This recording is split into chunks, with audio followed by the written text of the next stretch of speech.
Buhaya! Mga buhaya kayo! Buhaya kayo! Buhaya kayo! Mga kayo! Nagpapakahirap ang mga Pilipino! Hinanakaw lang ng mga congressman na paslupa! Palabas na ang mga truck ng mga buhaya! Ang mga buhaya! Buhaya! Buhaya! Buhaya! Kayo! Mga buwisis kayong buhaya! Kayong mga gago kayo! Mga paslupang na pinako ng congressman! Kailangan ang mga buhaya ito! Sunugin natin! Pati ang kaluluwa ng mga buhaya! Hoy, buwisit! Huwag kang tumingin sa aming gago! Mga buhaya! Nakikita niyo mga motoristang ito? Ito ang mga tao nagbabayad ng buwis na kinukurakot ninyo! Bakit pinangalanan mo ng Romuald de Sol ang isang espasyo na nasa Kongreso? Hindi mo pera yan. Hindi mo pera yan. Ang kapal ng pagbumuka niyong lahat. You are doing a syndicated, organized plunder against the Filipino people. Nakakahiya kayo.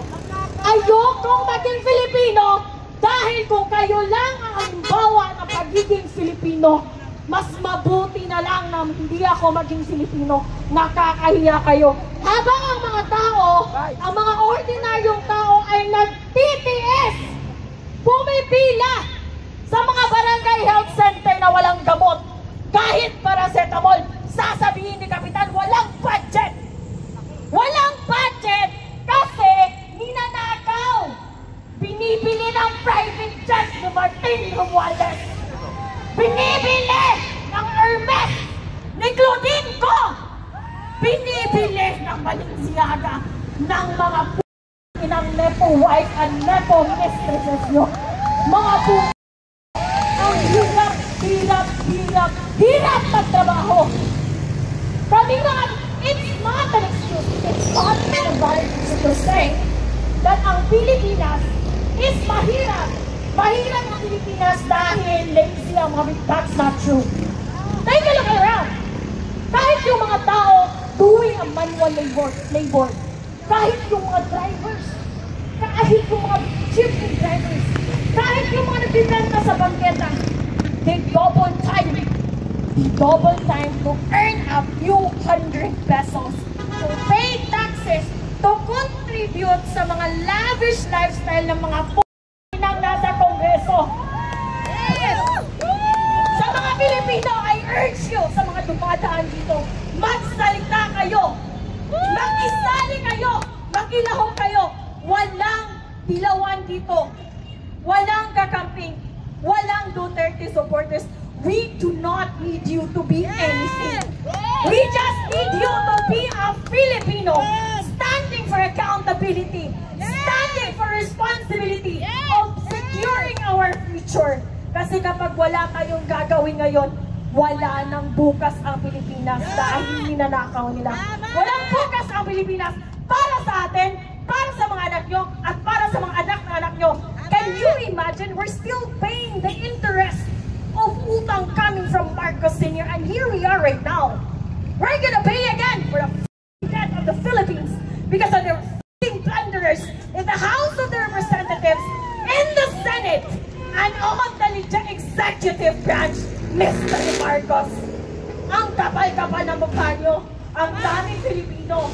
Sasabihin ng mga nepo babies nyo na wala kami ambag sa taxes. We are taxed heavily. Can you imagine sa Southeast Asia, ang Pilipinas ang isa sa pinakamalaking merong value-added tax. I'm gonna tell you a story of how I got here. Yesterday, I was from Cebu. I booked a ticket to go. It's 2,100 pesos and centavos or something. I got taxed. It's 340 pesos. I ride an ANCAS going to the Pier 4 in Cebu City. I got taxed again. I bought soft drinks. I bought bottled water. I bought Wi-Fi subscriptions sa barko. I got taxed again. Ng value-added tax. Ang dami. Just try to imagine if a single Filipino is paying at least 200 pesos of value-added tax on a daily basis. 200 multiply it by 100 million, ang yaman ng Pilipinas. Pero wala tayong pera! Dahil magkakapal ang mukha nyo dyan sa Kongreso! Lumabas kayo! Mga p***ina nyo! Mga magkakapal ang mukha! I do not understand. I cannot wrap my head around the fact paano nyo naiisip, paano nyo hindi naiisip kung gaano kayo ka-immoral, kung gaano kayo ka-demonyo. Nagpapakasasa kayo sa perang hindi inyo. Tumakbo kayo para maglingkod. Just reminding you, sir and ma'am, tumakbo kayo para maglingkod, hindi para magpaglingkuran. And don't start with us honoring, telling you, addressing you as honorable. Kasi between you and the taong bayan, you are the least. You are the least organization with honors. With honors, you don't have any, zero. You don't have any honors. Wala kayong mga moral, wala kayong mga immoral kayo, mga makakapal. I am so frustrated. I am so angry beyond angry. Nakakapu kayong lahat dyan sa House of Representatives. Mga mamatay na sana kayong lahat, tamaan kayo ng kidnap. Super ang pangbababoy at panggago nyo sa mga Filipino. You're treating us like an idiot. Like we don't have access to information. You're treating us as someone as imbecile. Kaya nga na sumugod ngayon at sunugin ang mga kaluluwa nyo dahil nabilong kayo sa impyerno, mga nyo. Tingnan nyo. Eto, mga drivers, mga minimum wage earners, sila ang nagpapakain sa'yo. Nagpapakain, kami ang nagpa-fund ng lifestyle nyo. Mga ano ginagawa nyo dyan sa Senate? Ano ginagawa nyo dyan sa Congress? Are you just doing login and log out and that's it? No! We demand that you work. You work diligently, you work morally, and you work hard for the Filipino people, for you to earn our trust, because you don't deserve our trust and respect. I don't think so it's gonna happen anytime today. Mga makakapal ang mukha nyo. At sa mga kababayan nating police and armed forces of the Philippines, sir, with all due respect, I know naiipit kayo. Naiipit kayo kasi ang chief of command nyo nakakapal. But then you're bound by your service, and you're bound by your contract, and you're bound by your employment. But please, this is beyond insane. This is beyond insane, mga p***a! This is beyond insane! Ang kakapal na mukha nyo, lumabas kayong lahat. Yung mga sasakyan nyo, hindi nyo sasakyan yan. Sasakyan namin yan. Dahil kami ang nagbabayad ng mga sasakyan nyo. Ilang sasakyan ang gusto nyo? Mga p***a nyo. Ilang bahay sa Fort Stark ang gusto nyo? Napakahirap namin dahil ninanakaw nyo ang pera na para sa amin. We're not asking for private jets. We're not asking for Balenciaga just like your wife and mistresses. We're not asking for Chanel.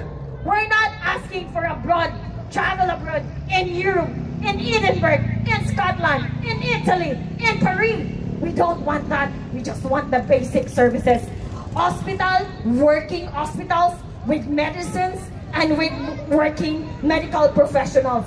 Paid by Filipino taxes. Yun lang. Very minimum lang. Basic standard, hindi nyo maibigay? What kind of employees are you? Bumaba kayo dyan. Isara mo niyo yung Kongreso! Wala na mga ambag yan sa mga Filipino. Walang ambag. Zero contribution. Pinapalamon lang namin kayo. Magkakapal lang mukha nyo. Sino sasakyan yan? Pinapalamon namin kayo. Wala kayong ambag. Wala kayong ginagawa. Hindi kayo nagtatrabaho. Nagnanakaw lang kayo. Araw-araw. Yun lang. Yun lang ang ninanakaw nyo. Sino yan ang lumabas sa Kongreso? Yan ang aming honorable magnanakaw. Mo. Pinapalamunin ka. Kung merong batugan at palamunin, hindi yun ang mga standby. Ang palamunin Mga na kakapal ng mukha. Magmi-meeting kayo sa Malacanang. Mag-order kayo ng buffet, ng steak, ng caviar, and for what expense? From our hard-earned taxes. Ikaw, sir, you're working hard. Pera mo ang ginagasto ng mga ito ng nasa Kongreso. Isara nyo yan! Isara nyo ang Kongreso! Walang ambag yan sa Pilipino! Harapin nyo kami dito! Harapin nyo, mga coward kayo, mga coward, mga walang bayad. Mga walang bayad. Nagtatago kayo sa inyong mga security.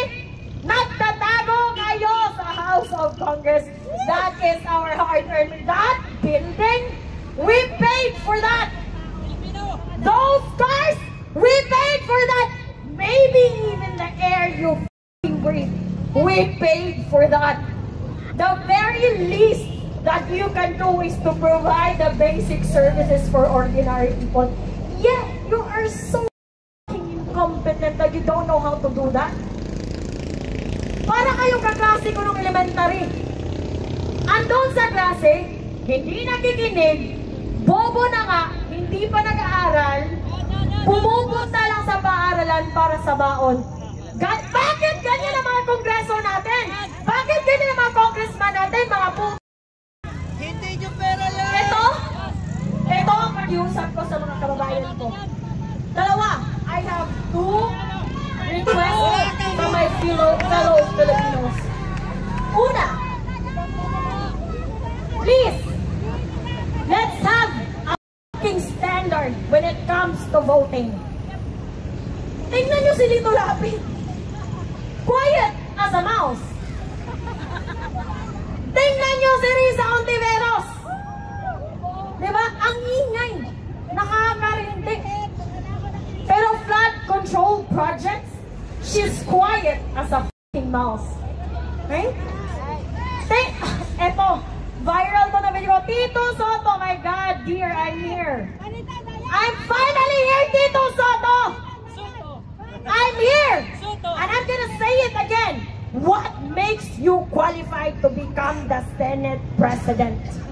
You don't belong there. You belong in Itbulaga. You cannot even create a simple, cohesive, concise introduction.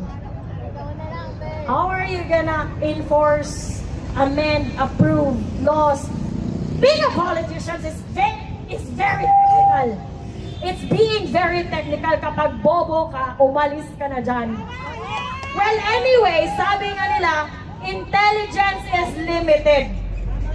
Stupidity is endless.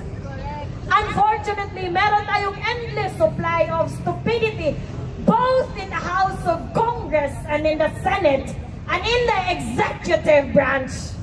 Nakakapu yung lahat. Hindi nyo pag-aari ang Pilipinas. Hindi nyo pag-aari ang taxes namin. Hindi nyo pag-aari ang mga Pilipino. Tumigil kayo. Tumigil kayo. Bumaba kayo. Isauli nyo ang mga perang ninakaw nyo. Matanong lang, nasaan na si Martin Romualdez? Balita ko raw. He deregistered his private jet. Is that true? Patanong sa mga tuta mo dyan sa Kongreso. Tanungin mo sila.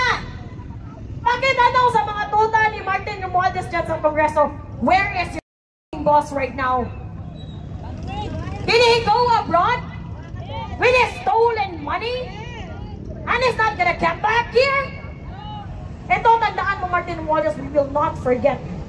Not even sa mga anak mo, sa mga anak ng anak mo, at sa mga anak ng anak ng anak mo.